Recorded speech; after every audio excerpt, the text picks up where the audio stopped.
I am an avid reader of mental illness because I find what we consider sickness in what we consider frivolous and ever-increasingly confused area, a gray area. Keeping in mind, of course, that homosexuality was considered a mental illness by authorities up until a couple of decades ago, and remains a mental illness by the religiously devout, which I find fitting, considering that I and more critical thinkers every day consider being religiously devout a mental impairment in and of itself. Homosexuality is an alone being. Differences once considered mental illnesses. Epilepsy, dyslexia, failing to honor every wish out of your parents' mouth used to be considered mental illness, but now merely obstacles, easily brushed aside. Well, maybe not aside. You don't want to be seen brushing an epileptic aside, especially during a seizure.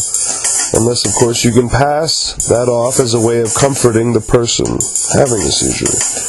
That kind of polite deception requires the utmost keen detection and graceful abilities, and is not recommended for the merely rude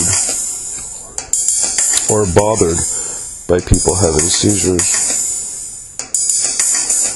Mental disorders and the coverage of them arrive in many forms, and by and large are open to the public. The internet is teeming with articles and case studies, but you have to consider the source of the information. While the cup runneth over, and online the juice isn't as always sweet as you desire. I also enjoy reading Psychology Today when I can find a copy, and murmuring its findings out loud in the library while dead-eyed suburban mothers wipe snot from their dim children who want to be at the library as much as they want to get a needle at the doctor's. Other periodicals that are fun to check out for mental illness are the near-defunct Globe and Mail and the Watchtower. There is a new mental illness on the rise, approval addiction, which apparently is the uncontrollable psychological desire to have everyone like you, or at the very least completely accept you. According to Bible banger and sycophant Joyce Myers, here's a couple of my favorite Joyce Meyer quotes. Character is what you do when you don't want to do, but you know you should do. No, Joyce, that would be scruples, but thanks for playing. Here's another Joyce quote. Strive for excellence, not perfection, because we don't live in a perfect world. Fun fact, Joyce, we don't live in an excellent world either. If we did, then you wouldn't have a publishing deal. Another Joyce quote. Complain and remain, praise and be raised. Very clever, Joyce. I'm working on a rhyming one for your followers, too. It goes, kill yourself, you gullible cunt. Joyce's is better, sure, but my criticisms are a work in progress, unlike Judas. Judas's Bible, which is definitive balderdash. Here's another Judas quote. You can look at a person's attitude and know what kind of thinking is prevalent in his life. It's better to be positive and wrong than negative and right. That's all well and good until the right person in question is your surgeon. I want that motherfucker to be right. I don't care if he's a curmudgeon or not. This turn of phrase captures most of what I detest about religion and the spiritually enlightened, in that they equate truth with their feelings and dismiss unpleasantness as subversion, as irrelevant. But what you dismiss when you dismiss unpleasantness, you're dismissing great Russian novels, Beethoven symphonies, great works of art, philosophy, drastic changes and thinking throughout history. You're ignoring Radiohead and Black Sabbath in exchange for Justin Bieber. That's not a world I want to live in, positive or negative. A fact is a fact, and not emotionally invested in our emotional investments.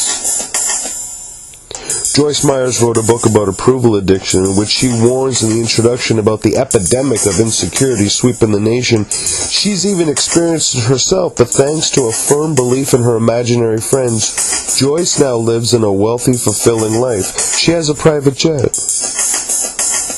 What else do you need as proof that her life is fulfilling? She has access to her own aircraft. So suck on that, you broke, godless motherfuckers.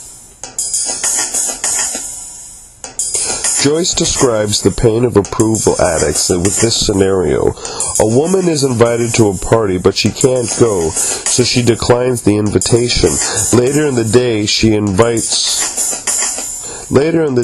changes plans so that she can go to the party and receives the approval that comes with that. By saying no to the invitation, the woman experiences pain. Clearly, Joyce has been living an incredibly sheltered life. Changing plans to go to a fucking party is not change. Pain isn't time management. Pain is being held down and beaten by narrow-minded jocks because you decided to grow your hair long in junior high. Pain is being dumped by your girlfriend because she finds you not nearly as interesting as her brother's drug dealer. Pain is watching a parent die for hours on end of massive organ failures while doctors shrug and figure out what they want for lunch. Pain is being a 35-year-old fry cook who can't even convince lifelong friends to attend a fucking poetry reading and instead performs to an audience of 3 in a pub basement. Allow me to speak on Pain's behalf, Joyce Myers. You don't know shit about dick, and your monetary success is proof of American gullibility, and nothing besides. You are to Jesus what George W. Bush was to capitalism.